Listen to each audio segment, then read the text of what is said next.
Les Congolais, émission tobetaka mingi lisolo na kati ya mboka. Ndenge na yebisaka bino lisolo na kati ya mboka ebeta mana lolenge malamu kaka na bana mboka. Voilà pourquoi na yembela bino bana mboka la plateau na biso pour na ko beta masolo na kati ya République démocratique du Congo. Ce ne sont pas les étrangers qui viendront trouver la solution à problème na biso ya kati ya mboka République démocratique du Congo. Ce qui biso moko toza incapable de retrouver yango. Émission la bino bandi, émission à peuple bandi, les journalistes du peuple est là, téléphone nanga indenge boyebi, je vois déjà ba appel bandi kokota, téléphone nanga za déjà ko fongama pona bino, ba sujet d'actualité ezali ebele, kasi nani na yambeli bino sikoyo. Je crois bande comme ça bazali na nzela ba ko ya lelo tuzali na ndeko pepe mbote na yo. Mbote ndeko, mbote na bandeko nyoso bazolanda na mbao na basalo na ba. Bonne santé na yo pe santé ya mboka. Santé ya mboka eza bien yanga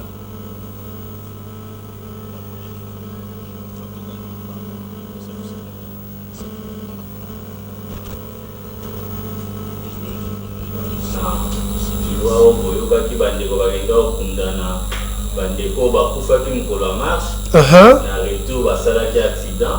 Alors parmi ba victime papa leki na ngai akufaki bembeza na morgue. Mais na partie nanga ça va, na mboka ça va et tout marche bien. Nous rappelons que vous êtes il y a parti MDECO et pas il y a Gabriel Mokia, Bonipé Gabriel Mokia. Oui, je suis du MDECO, président de la Ligue des jeunes, président Mokia Zabien, Azan Andaku, Adola Nanga Minitoyo, na PCP Mote, na Mama Yolande, na Bandeko Nyoso MDECO, pour Bazolanda Biso. Voilà, Namande Konyoso Bakolanda Biso Bande Konanga ba actualité zali ebele. Vous savez que ba actualité zali ebele na mboka la biso. Je crois bande komususu ba ko ya boyebi mboka la biso zalera parfois les embouteillages et autres. To supporter bango mwa moke. Bande komususu ba ko ya téléphone nanga peza ko fongola na yebsa bino ete lorsque na yambaka bino elobaka ete toleka kabino na mayele te. Vous êtes mes invités. Il y a liboso. Il y a émission na biso. Bande konanga téléphone les a kofungama. Quelles sont les actualités? Bon, qui prestation à serment. Il y a un juge au bazala qui nommé par le président de la République. Mi balé la bango balobi que bazala qui notifié té. Est-ce que c'est vrai ou c'est faux? Parce qu'il y a certains documents où ko tambola pona koloba a déjà été bazala qui notifié. To beta li solo na yango. Vital Kamerhe en appel. À 5 libertés provisoires, encore une fois de plus rejetées. Bande konangai, toko beta li solo na yango. Quand politique, oyaye lobby ete zali acharnement politique, est-ce que c'est vrai ou c'est faux? Toko beta li solo na yango. Na mon déjà ba appel na bino e bandi. Bande konangai na yo qui était population akolela côté à to ya dollar. Ya et tout et kiti et mati sali ndenge salami wana spéculation toko beta li solo na yango. Social et la population, est-ce que la population s'est retrouvée toté? Tokobeta solo na yango. Entre ngai nabino na bandeko tozali na bango na plateau. Bandeko na ngai li solo e bandi. Ndeko Pepe, je crois vous êtes allez juriste. Oyoki li solo ya oyo eleki entre le président de la République na bandeko balobi ete bango ba ko prêter serment te ba ko kende bisika au président de la République a kotinda bango te parce qu'ils doivent garder leur poste. Boni omoni situation wana et suka na yango eko suka ndenge nini. Voilà. Omoni na ordonnance nyoso mokonzi azwaka ezalaka toujours na article ya suka. Oyo balobaka ke sont abrogées par disposition nyoso antérieure ou eza contraire na présente ordonnance. OK. C'est-à-dire quoi? Bande konabiso c'est vrai que bazalaki na mandat na bango na cour constitutionnelle. Mais le la mokonzi asi azui acte. Et dans la mona tina morote ya okende gauche droite pour nanga ya malamu ya rosala ezalaki que ba se soumettre na décision ya mokonzi pe bandi ma prêter serment na cour à cassation côté batindaki bango. Mais le la bakendaki na nzela bakendaki ya recours. Biso na MDECO longo na président na biso Mokia tant to fandaki to analysaki loko wana. Tout le monde a dit que président Tshisekedi batu nyonso bayebi ye azalaka na mutema moko ya munene ya kosunga batu ya kosunga ba congolais alors ko landisa meloko wana lokola cour aza papa ba congolais nyoso ndenge mo pe papa la DG wana lokola conseil supérieur à magistrature balobaki na bandeko wana ete baza na 30 jours pour ba prêter serment na bango biso to bandi na mutema boboto o papa Tshisekedi azalaka nango pona ba congolais to bandi ete mesure de grâce ekozwama pona bandeko wana ba prêter serment na bango pe ba banda ko siéger na cour à cassation côté batindaki bango bandeko mususu bazolo baki oh il faut pas démissionner oh il faut beau c'est vrai tout le monde peut dire ce qu'il veut mais total est là ba konjamboka président soka zui mokano yende mokano ne mutu moko to akiko revenir na yango mutu moko to akiko simba mokano a mokonzi soki mokonzi alobi yende le numéro 1 ya mboka lokola nana se prononcer te pona ke o bandeko ba démissionner ou pas ya suki nanu ga mnitu wana nommé bango na cour à cassation bandeko bakotaki recours na bango na conseil supérieur à magistrature conseil supérieur à magistrature après si bango 30 jours donc tout cela na délai à 30 jours qu'est-ce qui va se passer et par la suite tokoye bani négocier tokoye malembe ndeko pepe nous sommes en république démocratique du Congo ce n'est plus la dictature d'hier vous comprenez ndeko Félix Tshisekedi azali bien sûr magistrat suprême na ba droit nyonso yo constitué ko pesa ye kasi natango moto azali na mandat na ye mandat est en cours on nommé est-ce qu'il n'y a pas une liberté à kolobater ndeko na ngai merci beaucoup pour na mandat oyo za ko pesa ngai asika kasi tala esika oyo ngai esengeli na silisa na mandat oyo to pe ngai na poni na ngai ko silisa awo heureusement lobby que toza na démocratie toza na état de droit soki ezalaki na ba régime oyebi kala osi oyebi nani oyo mokonzi asi anoma a contester nomination ya mokonzi a contester ordonnance ya mokonzi etikala jamais kosalema mais par contre il faut féliciter kutu président Tshisekedi na bolamu wa aza na ba congolais oyebeza batu mususu une fois kaka basali yo proposition oboyi oki ko mériter tumbu sanction.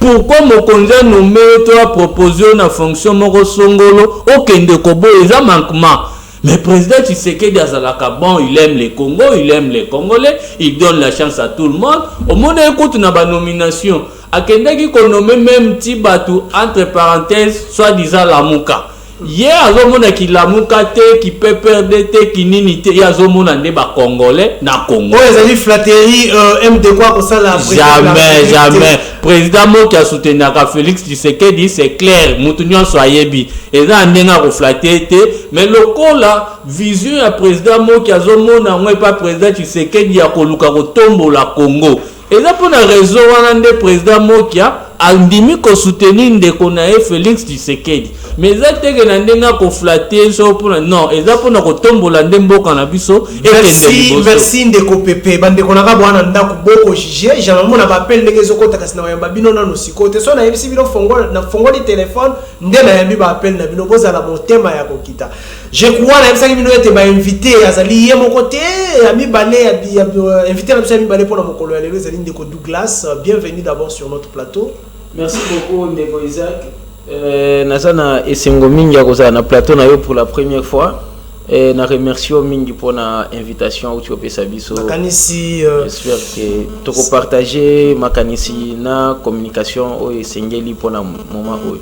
Et la kanisi santé zali malamu. Oui, ça va, santé ça va. Voilà, tokemba na moko na dossier ya liboso le juge ya cour constitutionnelle au bazalaki nommé ba rejeter nomination na bango wana ya chef de l'état salaki bango ba lobi et sengeli batika na cour constitutionnelle ba boy ko kemba na cour de cassation. Comment est-ce que on analyse? Bon, merci d'avance pour la question.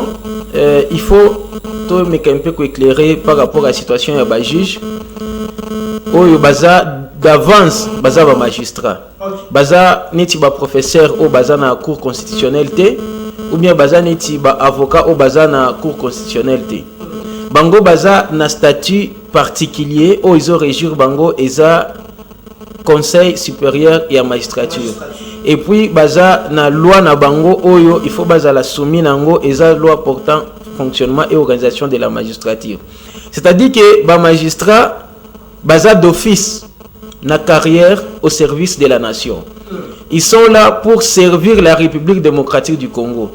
Et mandat en tant que magistrat, carrière na bango, c'est toute la vie.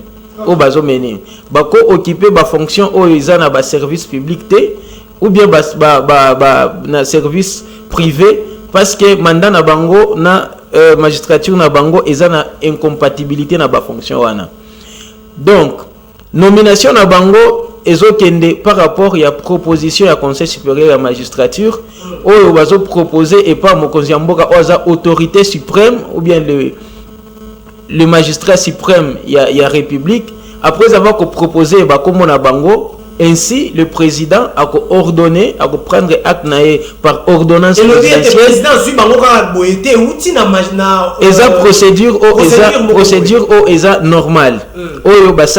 Et que le président a nommé Bango. Parce que la ordonnance portant nomination à Bango, et la motivation, partie de la motivation de la ordonnance, et a bien dit que sur proposition du Conseil supérieur de la magistrature. C'est-à-dire qu'il y a cette proposition où permettre que le président de la République a nommé Bango.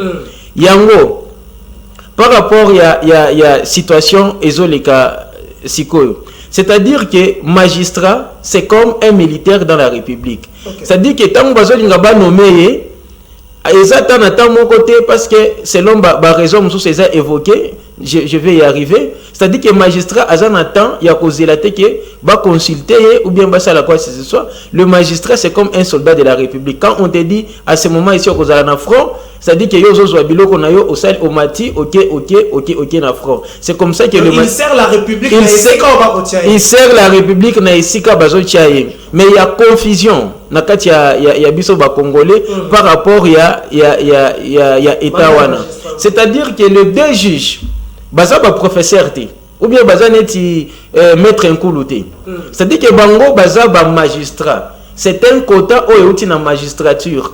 O eza quota au ba pesaka na cour constitutionnelle. C'est-à-dire que na 3 quotas au eza la kawana quota 3 pour le président de la République, 3 pour la magistrature, voilà. Et 3 pour le Parlement. Et 3 pour le Parlement. Bango sikoyo baza na quota na bango en tant que côté à magistrature.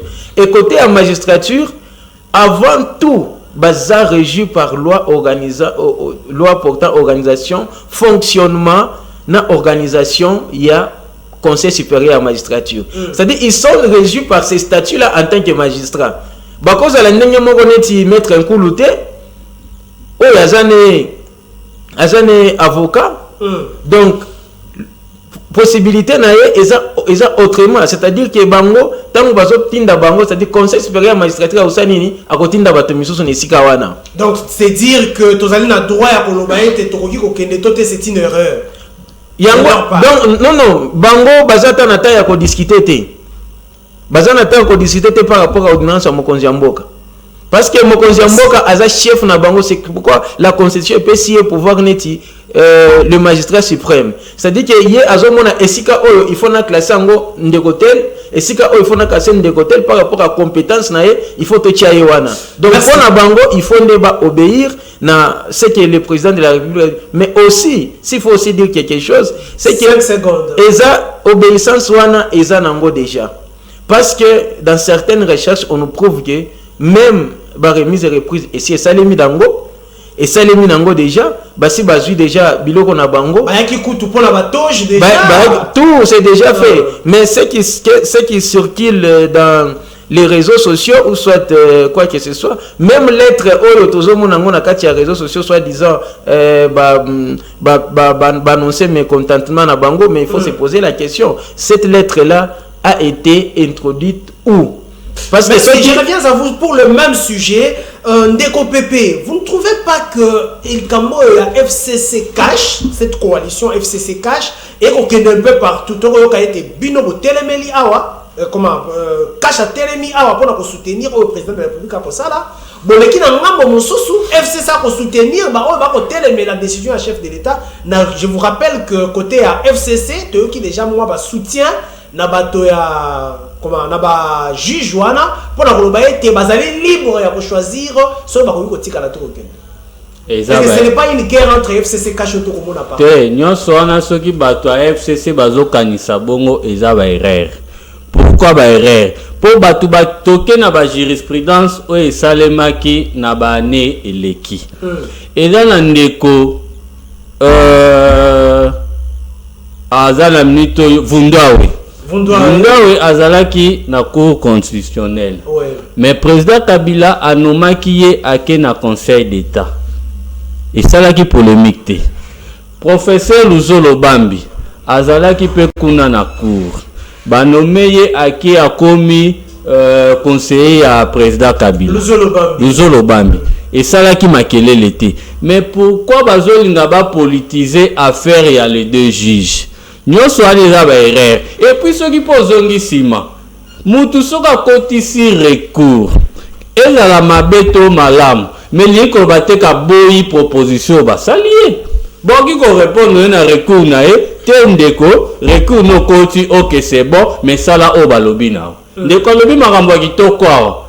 Baza régi na loi na bango ya conseil supérieur ya magistrature. Nous tous à côté recours et l'ingo battre te na boy ngana lingika akuna non azo senga mesure de grâce ce qui ke ba ki kotika nga bisika oyo naza na mandat na ngai mais c'est ya batu o ba ko étudier recours wana soit ba classango soit peut ba répondre favorablement mais déjà favorablement c'est impossible pour mon consi jamais retirer ordonnance na ye l'ordonnance présidentielle jamais ko retirer yango et ça na bango ba se soumettre pour nanga je le répète encore na délai à 30 jours au conseil supérieur après ça qui bango ba plaider calendrier pas mon consi ce qui mon consi qui ko accorder bango grapo serment faut pas prêter au liboso à président de la République.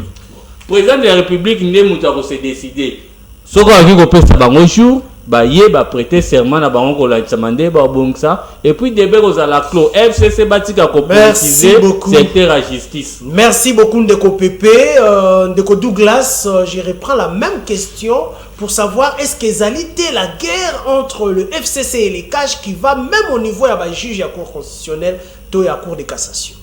Ndeko soki tozongi na aspect o eza totalement question posée to keneti na aspect eza politique. Donc il faut d'abord que toza na kati ya mboka oyo biso nyonso tolingaka conquête ya pouvoir après les élections.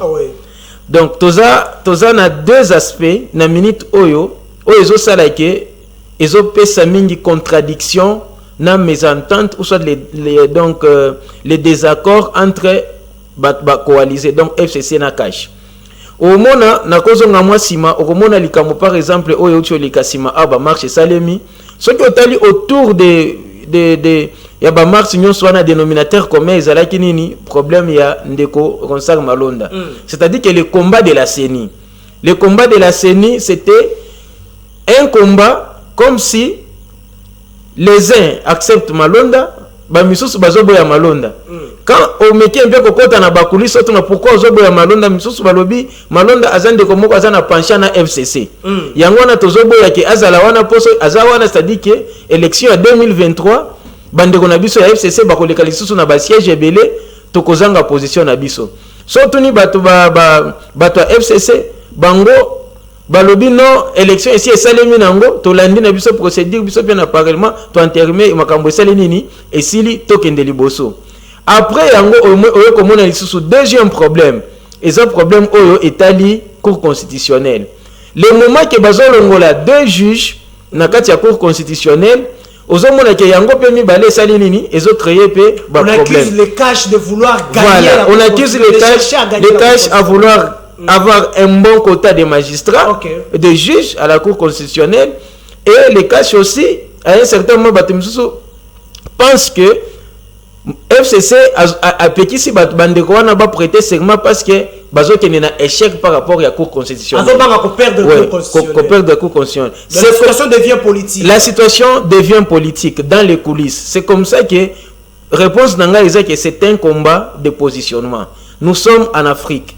En Afrique, pouvoir na biso ya africain elingaka nde kotika la libela na libela. C'est comme ces connexions rentrent dans les droits coutumiers, ba chef coutumier na biso soit na pouvoir na en Afrique, c'est-à-dire qu'il faut atika là jusqu'à ce qu'il y a kokufaka nde muto mususu asali nini a remplacer. C'est la même culture qui nous suit même dans la démocratie. Bien que démocratie na biso et puis si biso aspect moko ya ko changer, il y a qu'on renouveler après ba mandat, mais culture na biso ya africain éthicalité. C'est plus les combats parce que ba yebi que soto na ba élection, Seni a ko publier résultat, après Seni a publié résultat, cour constitutionnel a ko valider ango.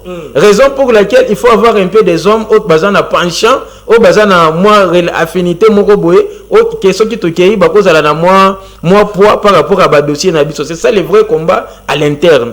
Mais biso en tant que bilingue na kati ya mboka, nous demandons seulement que par rapport il y a ba aspect nyonso wana tolingi kotikela ba institution d'appui à la démocratie rôle nango, parce que la CENI est apolitique aussi bien que la Cour constitutionnelle, c'est la justice qui reste indépendante. Très bien. Donc, merci. Ndeko Pepe Tokei Tolongwe Momoke côté wana, si vous avez à dire vous pouvez rebondir, mais je pense la question est très simple. Est-ce que l'élo oyo la coalition FCC cash ils allaient pendant la utilité dans quoi exister et ils ont profité de la population à nini? OK. Merci. Parce qu'à l'interne tout le monde a bagarre et na ba positionnement de Douglas Alobi. OK. Biso na MDECO et si to yanola likambuya coalition na FCC cash.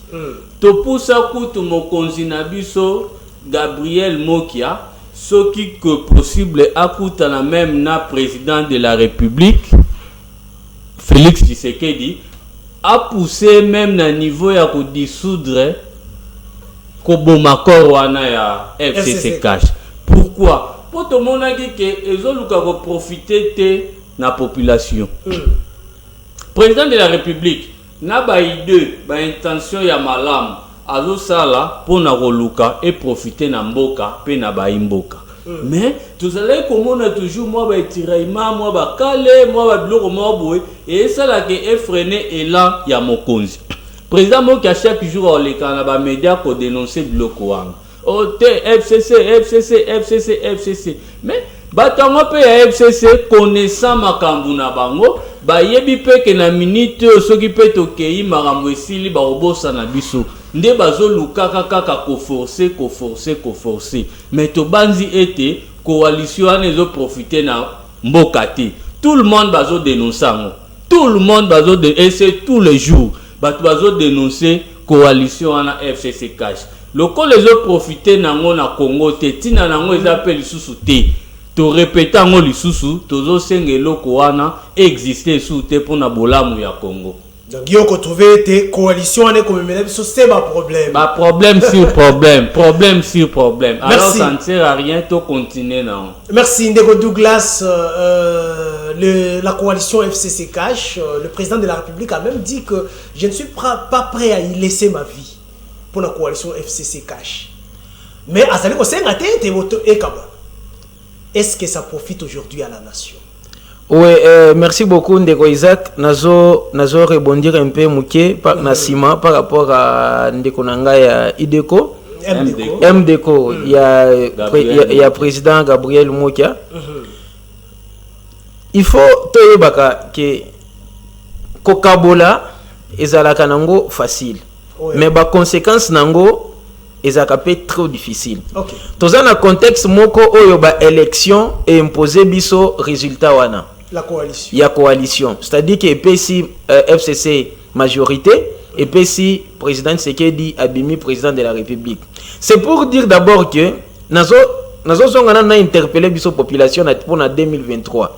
C'est pour dire que 2023 est déjà une leçon. Obiso bato tokendaka na ba urne ko voter to yebaka ke tango zo voter président de la République yeba pe ko voter député national na député provincial oyo azokende na famille politique na ye soit bazana regroupement moko ou soit azamuta parti na ye. Là d'abord c'est une leçon que je vais donner à toute la population par rapport au vote. Par rapport à Ndeko Nanga Ndinga Lobi biso tozo soutenir ba dissoudre parlement eza likambo mukete. C'est une procédure. C'est toute une procédure oyo biso tolobi ke eza première expérience na biso ya alternance na kati ya mboka oyo. Bien que eza na ba mwa kokoso nango de mes attentes ezali mais to batela nanu kimia ya kati ya mboka na biso. Expérience ya liboso ezala kaka na mabe nango ezaka pe na bolamo nango. Biso tozui oyo ekozala nango moko tokobenga ngo chance pour na nini parce que toke na kimia tomoni passation de pouvoir par rapport ya depuis indépendance la population non topanzaka mingi tozala na esprit ya kopanzaka mingi te parce que soki otuni bato nyonso azaka kaka ke topanza mais biso bato oyo tozo na opportunité ya koleka par exemple na chaîne oyo topesaka communication il faut to faire raisonner bato eza expérience ya liboso toti ozwa na kati ya mboka oyo parfois bamboka ebele bazwa yango nanu te et conditionner biso na coalition tobatela kimia tobatela démocratie na biso eza nanu ya muke kopanza lelo eza nango décision moko c'est pas pour dire que le président de la République azama yele te ou bien azana pouvoir te il peut en décider aujourd'hui mais en tant que biso tozo réfléchir tozo tala avenir ya République démocratique du Congo coalition wana tolobi pour l'instant et pour l'expérience de la démocratie totikala tokende nango ninge tozo kende malembe na chaque coalition ezalaka na ba mabe nango ezalaka pe na bolamo nango eza nini kimia ya mboka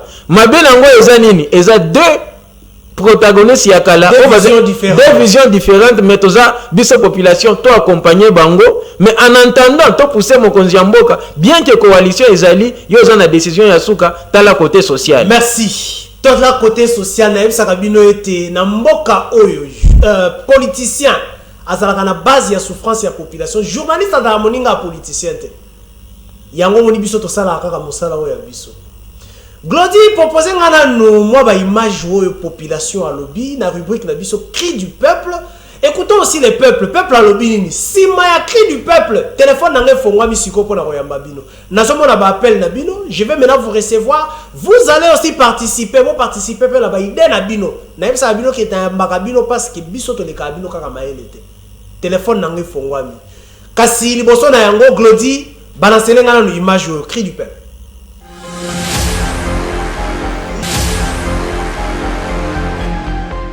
La rubrique Les cris du peuple, l'émission à RTVH. Il y a des vises par rapport à franc congolais. Tu as vu que dans le début de la semaine, il y a chité moi mouké. Na 16, il y a 14, 15. Mais il y a minute, ils ont 19 500. Ce qui est allé escroquerie commerciale, il y a cambus de la bisototé. Tu as vu mais et pas il y a l'État. Na niveau à banque dollar sinon et kita ki na ngote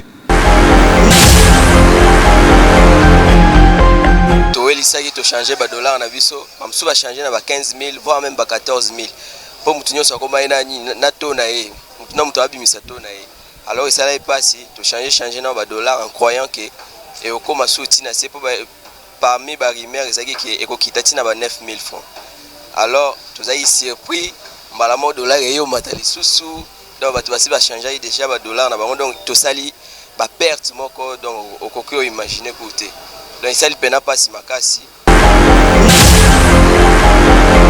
président de la République Félix Antoine Tshisekedi Tshilombo oyo ngai ça n'engage que moi na benga kango na benga ka l'incarnation de son défunt père te faire rappeler que le jour où a prêté serment le jour investiture na le 24 janvier il y a année passée que non papa le baki le peuple d'abord eh bien si le peuple en le lot tozo komona que non monnaie na biso ezali fixité on peut arriver que non to comprendre peut-être la pandémie à Covid-19 et à genouer économie à pays tout le monde y compris nous autres au tozali comme c'est le pays le plus pauvre et très endetté to yebi que début à état de droit to peut début épanouissement à mboka et banaka d'abord na justice coup de chapeau côté justice président de la République. Mais tel est le peuple de l'Israël parce que le peuple a des fois à l'IPA, a souffrir depuis l'époque de la Deuxième République jusqu'à aujourd'hui. Côté social, en tout cas, changement, tout ça paraît, on dirait comme si ils ont causé la moins la ralenti. apparemment la liste mususu de tali on dirait changement ngo ezo ko zonga lisu si maison ngai avancer vers peuple té. Et comme on dirait mboka mobo ba aventure to vivre na biso ka ba aventure. Lelo mati lobi kiti position zo yebana te donc eloko ya oloba grave ezate ezo sala ka passe na motema pona mboka na biso. Donc félicitations parce que vous avez ambition moko malamu. Mais bandeko o baso ko entourer te ba collaborateur na yo yeba hôtel ba o mabene ba o malamu parce que ndenge za bongo tant vous allez un bon chef yeba pe ko luka tout moko malamu o ko entourer yo pona intérêt ya peuple congolais nyonso.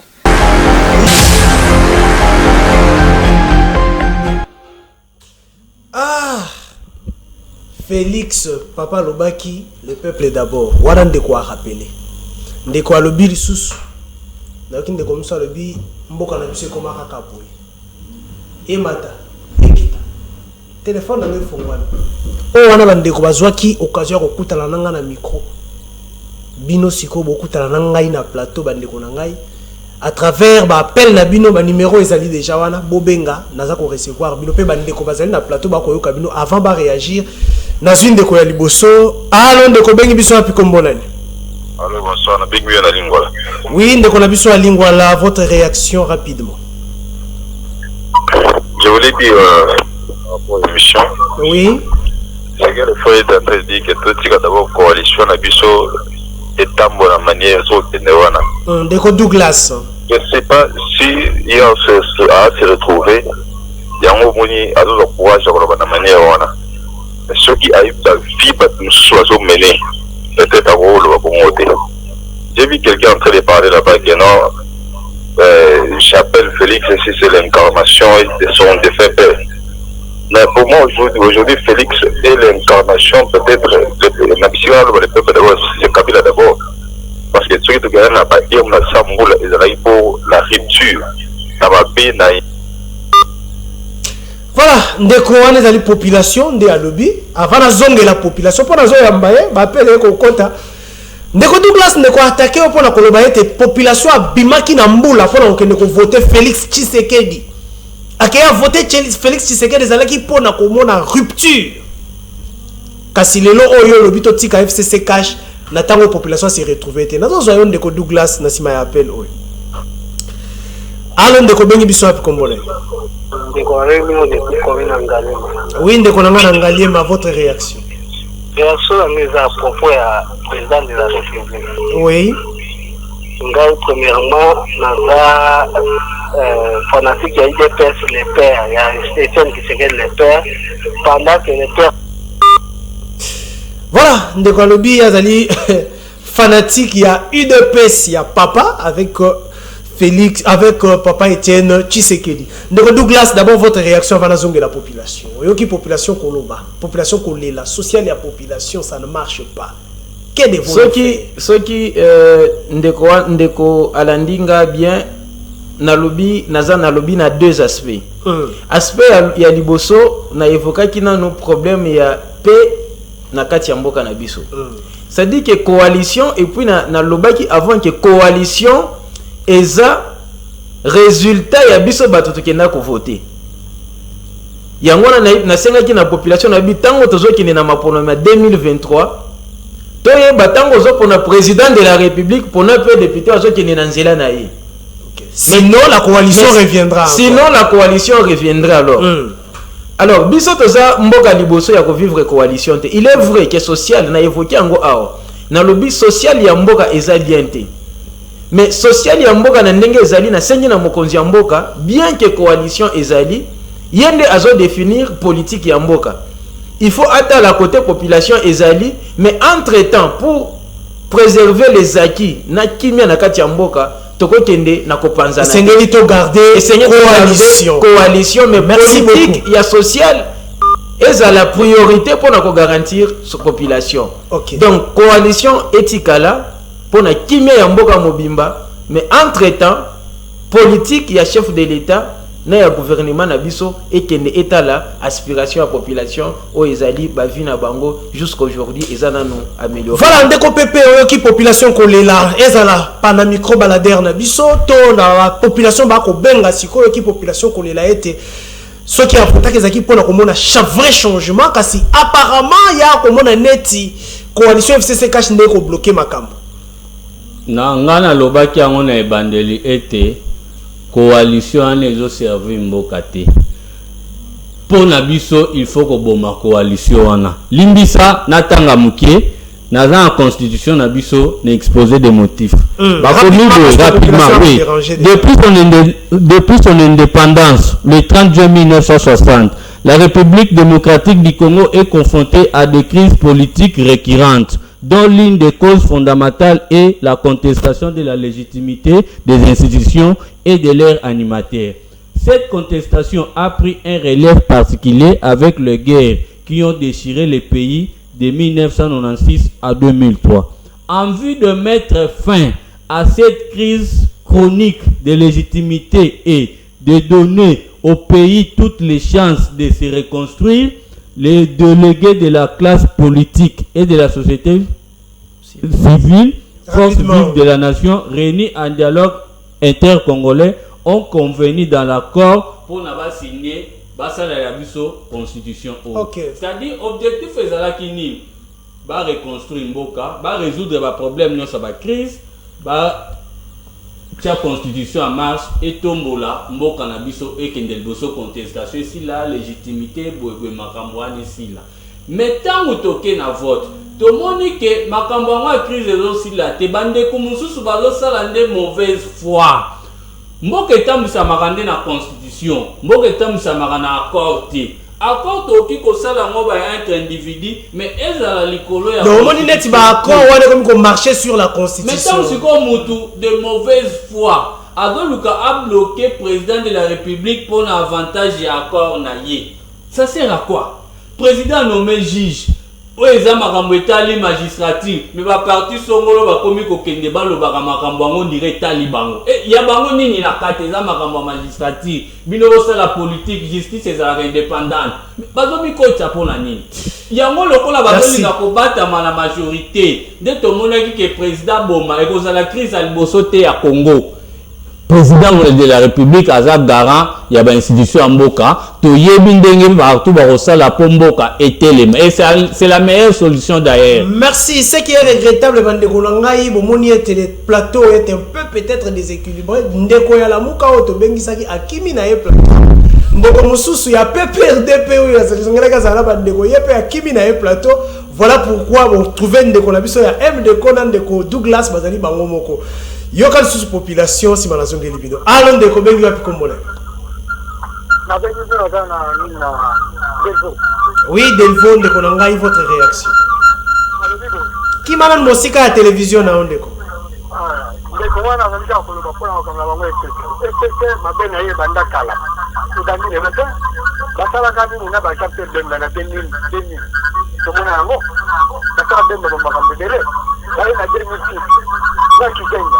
Même les loyaux que dans la bango, badana vont continuer. Dès qu'on a la raison, makamaka bolba, et bien solo. Bakata gaga makamama, donc on est. Merci. Ndeko Douglas. Oui. Ndeko mususu abengi lisusu awa liboso na zongela bandeko. Alobi ete ndeko pepe azali na réseau to panzakaka parce que population ko se retrouver te. Kasi ntango zo répondre bango, on répondre ou peut se piste les solutions. Lelo oyo comment le président de la République peut-il faire ou qu'est-ce qu'il peut faire pour sortir population de la crise économique ou à vivre lelo. Ndeko Isaac. Nalobi yango awa. Que soki otuni mutu batu oyoka bazolo bakaka bapanzana biso tomoni makambo ebele na kati ya mboka oyo tomoni baguerre tomoni bapillage tomoni koma mboka na biso ezonga sima likolo ba crise politique esika oyo ezalaki industrialiser neti balimete lelo oyo ekoma mapango ya bato tokozonga pe sima mwa muke na crise oyo esalemaki ya tribalisme. Quelqu'un m'a même dit que commis limité ecclésiastique. Voilà. Tozongi pesima tozui lisusu situation oyo elekaki par exemple na Katanga entre Kasayen et Katangi. OK. On a vu une Jekamine qui était une bonne société na kati ya mboka oyo. Société ezaki poumon ya économie ya mboka na biso. Mais likolo ya ba contestation otozoloba lelo nga lelo nazoloba, ce n'est pas pour dire que la population est en train de bien vivre, la coalition est en train de donner le meilleur de soi-même. Okay. Je l'ai bien dit que ce que nous détestons, c'est de rentrer encore dans une crise. Okay. La coalition nous amène dans une phase où qui nous prend 5 ans de mandat autozana ngona zonga na moi lingala.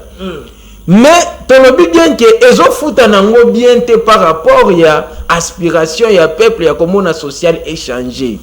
Mais par rapport à expérience ndeko otanga ngwa na motif ya constitution. Des crises tout ça et même biso mboka esikati.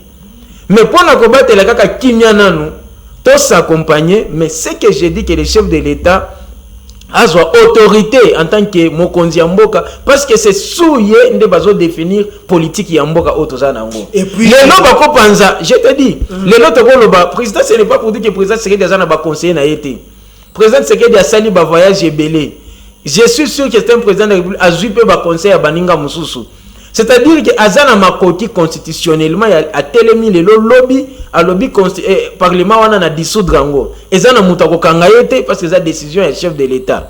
Mais yebe azomona mboka pe total kaka makambo ninge zolika na kati ya coalition te, mais total avenir mboka na biso ndeko azoloba azane azoloba nazo sentir douleur kati ya motema na ye, mais atala pe bana na ye atala bandeko na ye atala na kimia oyo akobima nango lelo aki asali musala na ye azongi nazo rappeler événement rapidement dans 5 secondes. Les jours oyo balobaki ke bako publier ba élection na kati ya mboka oyo ndeko Isaac, j'espère que vous allez na Kinshasa jour wana, j'espère que vous allez ba 12h 13h biso tozalaki na kati ya ville tozo sala makambo na biso na mona ndenge bato bazoki mamunduki na mebeta te nini yo bakangi magasin nini lelo bazo publier ba élection to sala ni bokanga trouble linge banda mais tala jour ba ko publier élection to mona isusu bato bakima te to mona bato bazo yemba banzembo bazo sepela ezalaki jour ya esengo. C'est pour dire que kimia wana nde tozana ngo besoin. Bien que coalition est un résultat auto-zinango, mais tout qui est nango pour la kimia ya mboka, entre-temps mokonzi mboka travail social pour la population. Merci Ndeko Pepe, la zongeli avant la zoata appelle mi balé du souci à la population. Aujourd'hui, quel bilan pouvons-nous tracer à gestion et à pouvoir depuis prise ya makambo na maboko ya monsieur Félix Tshisekedi qui est le président de la République démocratique du Congo. Très bien. Ce qui est ça là, ndengo lobby depuis mokonzi Félix a eu pouvoir comme écossal un peu bilan. D'abord, il est très tôt. Il y a tout le cas. Parce que dans quelques jours, on va déjà faire 2 ans. Oui, c'est toujours rien par rapport à maximum à 5 ans. Mais du moins, dès son entrée, tout le monde a déjà signaux ya malam. Ok. Oyo ezolakisa que mutu oyo aye penza ya solo pona changement na mboka na biso. Makambo otange ezebele. Tomoni ba gratuité enseignement, tomoni misala mususu pe ebandi esila. Présent kaleza misala mususu ezara obandi esila te. Moi on appelle cet exemple ba so de mouton. So de mouton bandaki misala ekatani eboti makelele lelo presque nyonso ya pompage ba hotel ko fongola ya 24 heures omoni sili lobi na lekanaki na changu ya des bonhommes sili omona ke nyonso eke na osila. Alors que dans le temps ils avaient attendu la pamba lokola université pour ba banda oka se Raphaël kende kaka kuna ils avaient tout un problème. Bah donc bozo bandelo repona aussi ça té mais Félix a un changement. Nyonso oya lakaki batu ceux qui botalibi lakaki kimia na este l'autre situation est ça va mieux mais ça va mieux nabi soko on couvre ça 1000 personnes on couvre ça 10 okolobani ça ne va pas la situation s'améliore déjà oye côté enseignement gratuité zaki loko amaseki lelo vraiment batu nyonso ba osepelanga bana les enseignants NU pleure ba NU wana za président Tshisekedi te mutoye na bango kutu par contre ya lukeli bango solution eza bao déjà bazalaki ba NP bandakala bazozwa mbongo te bakomi kozwa ba NU une partie bazozwa déjà mbongo oye kota santé tomoni ba corona ye ba mesure ezwami ba tout prise en charge et tout donc nyonso assuré OK na secteur à transport malgré ba koko soeza bozomona que ba bien fait ba avancée significatif faisait belé et puis bonne foi ya mutu aza penza na posa ya kosunga Congo ekende liboso et lokola kaka na 2 ans pas moins de 2 ans tomoni makambo wana ya malamu et ce qui a toqué na yeti a korisi 5 ans ndenge kaka la kaka na poto tango akendaka ke akomisa Congo Allemagne akomisa Congo Allemagne et Afrique. Merci. Je crois na koyamba bino siko na sima ya réaction ndeko Douglas ozoyoka population kolela quel bilan pouvez-vous tracer na moi lombango pe répondre ngai côté ya koloba la vision ya UDPS ezalaka social démocratie est-ce que oyo eko sala malelo ezali réellement social démocratie eko simba to eko kende na vision wana ya papa Etienne Tshisekedi monsieur Isaac Toye par rapport à répondre à la question ango vision il y a IDPS ce qui au moni ango tango le président Tshisekedi a salaki campagne nae alobaki ne ebelete na 2011 a chaque phrase une phrase courte alobaki le peuple d'abord président Tshisekedi tango a commis élu première sortie nae toyokaka nzembo ebimi na bandeko na biso ya diaspora bayembeli ba rappeler idéologie na mo ya campagne papa lobaki le peuple d'abord. OK. Président Tshisekedi kokota na ye pe abandi pe kosala par rapport à la campagne na ye plus campagne na ye zaki basée sur le social ya République démocratique du Congo. Et puis la évolution, il faut d'abord tout ça la analyse. Parce que oui, tout ça la analyse. Il faut que se poser d'abord les questions. Vision ezali sociale démocratie. Na côté démocratie to moni ndenge président Tshisekedi azo pousser indépendance ya justice na ba résultat nango to moni yango lelo muto ko boya te par rapport ya force ya justice et comme nango comme saluer na monde entier force ya démocratie na indépendance ya justice. Toke na côté social. Le côté social ya mboka arabiso eza d'abord côté la mobilisation des fonds nini président Tshisekedi akuti na kati ya caisse de l'état pour à fonctionner nango.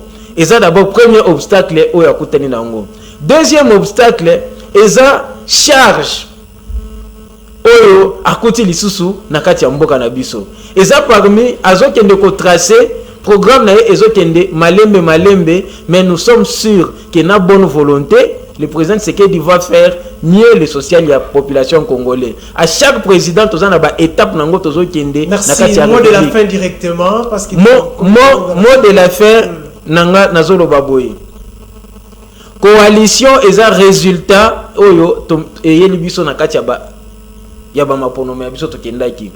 donc, pour l'instant, tu as posa ya kimia na mboka. Tu mesani minduki mingi na bagaz lacrymogène. To mesani ko kabona mingi to boy kozonga lisusu ndenge mboka na biso ezalaki à l'époque divisé par 4 avant ko kende na 1+4 par rapport aux acquis ya démocratie nazo bisa bandeko na biso que démocratie eza na ba réalité nango démocratie ko permettre que président azala na majorité parlementaire démocratie peut permettre que président azala na majorité présidentielle mais autres nango lelo eza conséquence ya oyo population elela to kende na maponami to supporter yango to kende na kimia mais mokonzi ya mboka ayeba ke population ezozela sociale et sala nini échanger bamona esengo na kati ya mboka na bango.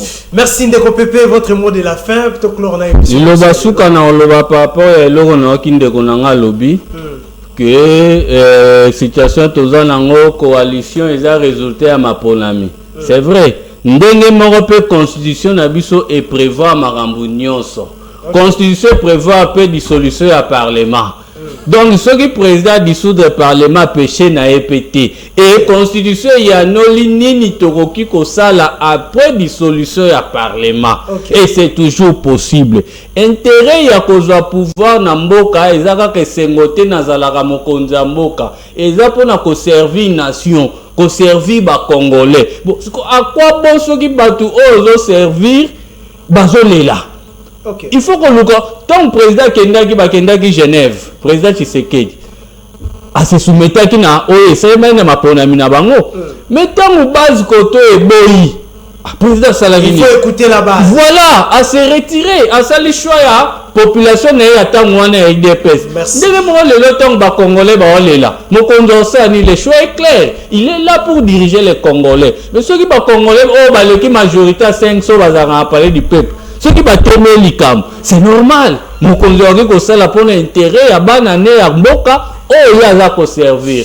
Merci beaucoup. Mon conducteur la paix kimia ya mboka, wana pe photo sous. Mon conducteur la kimia ya mboka, mon conducteur la population, wana maloba ya bande kona biso mi bande. Mon conducteur azota la paix kimia ya mboka, j'espère que président Sekedi Aza na expérience et belé par rapport à Mboka Oyo, Aza bien formé, ceux qui ont mis coalition wana ezala, c'est pour des raisons de paix de notre République. Merci beaucoup. Bande konanga émission na biso comme na suka na yebsa kabino ete na Mboka Oyo population Aza ko se retrouver parce que ba politicien de bazali na base ya souffrance ya population journaliste na moninga ya politicien te.